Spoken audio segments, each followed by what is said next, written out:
walang sahod eh. Wala pa sahod? Wala. Ayan o. Nagamit yung mangko ko na ano, pambabae. Oo. Oo. Ha? Food trip muna.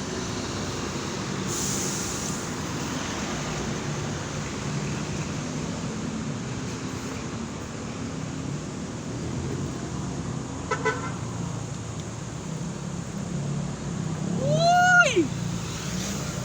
Oh. 90 po ito, isang order. 90. Anli sabaw. Yan. Kain na po tayo.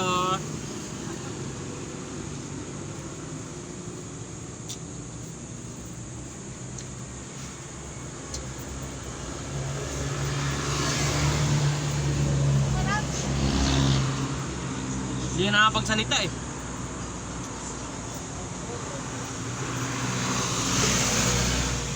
Ito yung gusto ko sa tinola, yung ano, mamantika. Talagang pinapalabas yung mantika.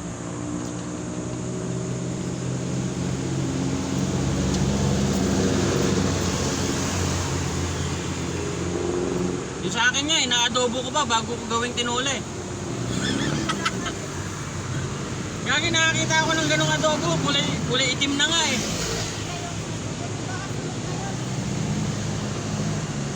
Baka. Uy! Kalma lang.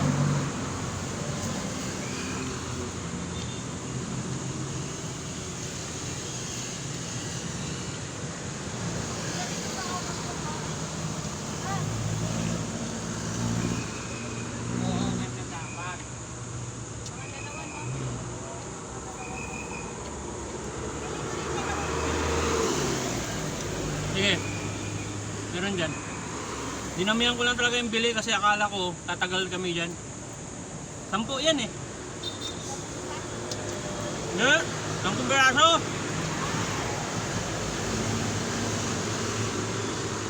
Kasi nga yung mga customer dati, uy, nandito ka pala. Gumaganon. Eh, nilipat na po kami. O dyan. Yung mga ano, yung mga si tatay. Eh, minsan dala nila yung pamilya niya. Yung pala, huling kain na. Wala na doon.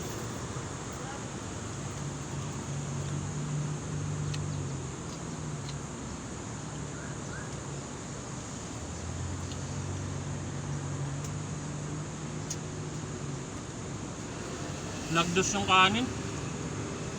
Buti hindi nagreklamo. Hilaw yung kanin ko.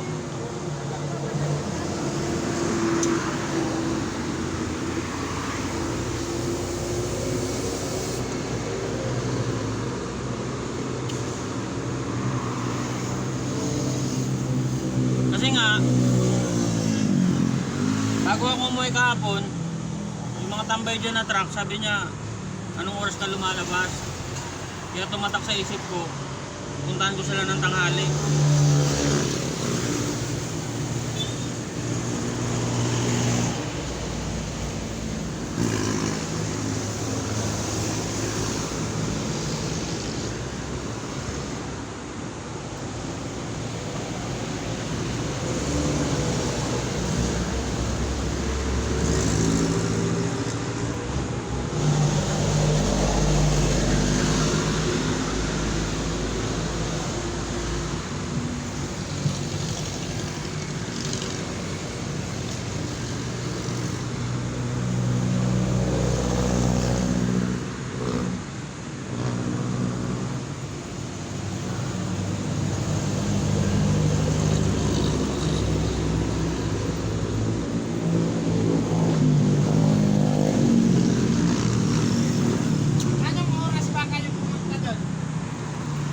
Gabi?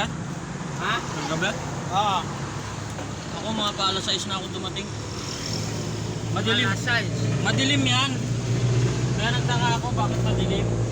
Tapos nakita ko si Pinsan. Ba't Nagsasetan. pumunta pa yung guardia, pumalik doon? Oo. Mga pa-alas 9 eh. Dala-dala yung nakasibilyan. Polis. Malalaman mong polis kasi nakasuot ng ano,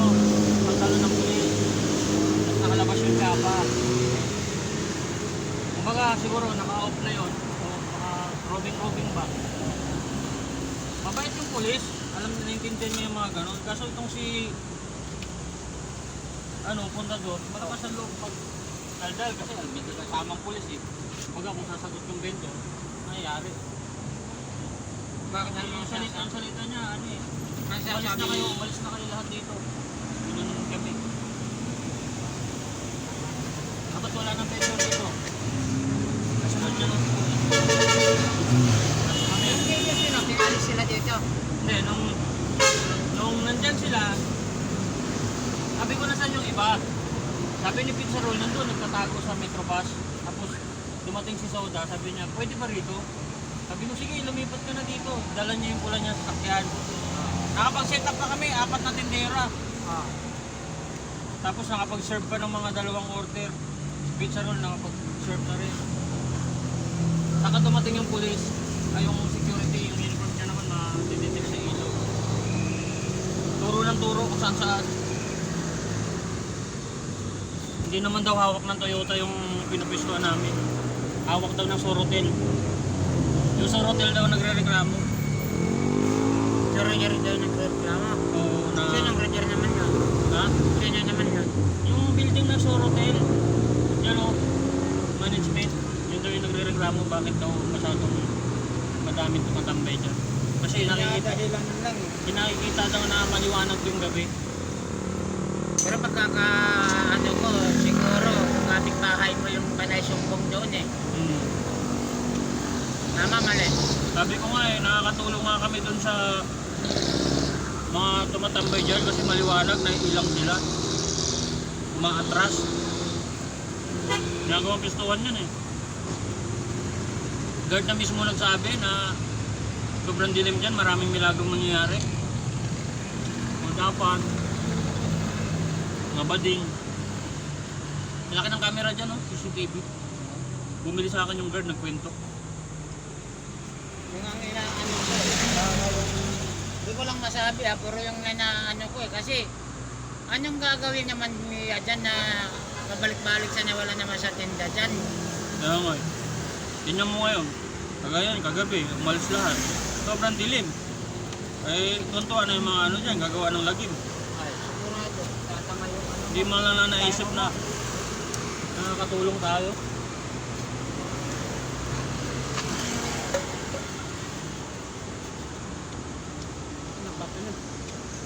Nangin.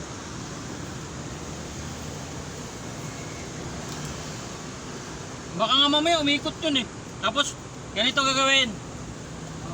Di ba, iikot yan. Siyempre makikita ako, makikita ka. Magre-report na naman yan doon. Sabihin nyo, nandun na naman yung iBike. Ganun yan, iikot yan mamaya, pustahan tayo. Pamotor? Paano yung ikot nun eh? Ikot mo ka. Sabi mamaya ko ano yun eh. bahay mo. Mamaya yung mga alas 3, mga ganyan, nandyan yan. Dalaga naman nun ah. Ha? Dalaga. Di ba? Sabi nga dalaga, wala siyang asawa. Ganun? Oo. Sabi nga kay Puntador, wala siyang asawa eh. Yung ikot yun mamaya. Kapangin mo kaya? Wag. Tapos pagligo dyan, makikita ako. Report yan, nandun si Conrad. Puta yan na. Siyempre kakaalat na naman yan. Yun na inaano ko parang sa dyan. Hindi nga lang makisama ba? Hindi naman naglalagaw yung bindot sa kundi magtinda lang. Ano talaga siya? Mamaya. Ay, pala stress yan, mainit pa kasi. Eh, kahit nga kami dito, pinapakialaman kami. O ano, kumusta ang ano doon? Ano yun, inspector? Oo nga. Lihis ko yan dito. Lagi yan dito yan. Lagi pumunta doon. Sabi ko, ayan na naman. Makakinikwento kayo dun. Ikwento kayo dun na safe yung lugar nyo.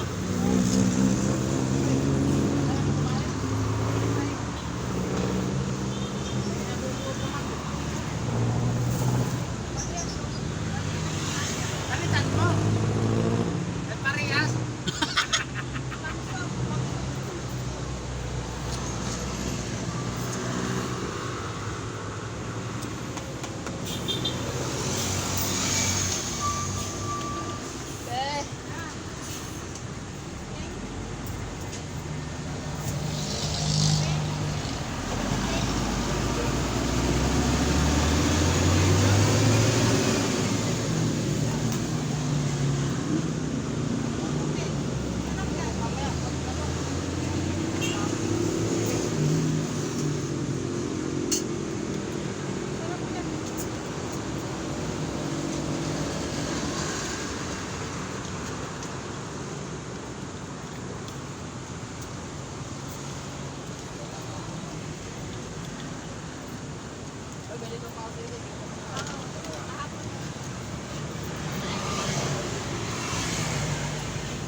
Kain tayo. Ha? Kain tayo ulit. Natapos ko lang.